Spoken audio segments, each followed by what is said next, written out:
Hey, I'm Dr. Justin. I'm one of the chiropractors here at Stark, and today I'm going to teach you how to foam roll your hamstrings.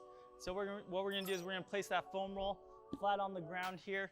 Again, you want to place the back part of your thigh up onto the foam roll. It's going to be really important that you place the foam roll on the middle part of your thigh, as we're going to try to roll the entire back side of this leg here.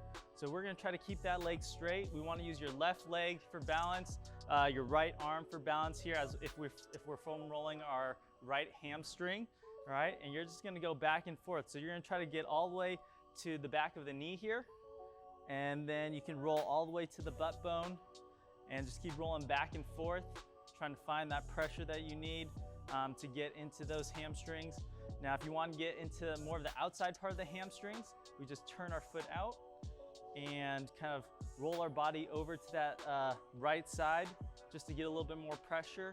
And you can also get the inside part of the hamstrings, but you may have to use both hands now as you turn in the foot inward and get on that inside part right there.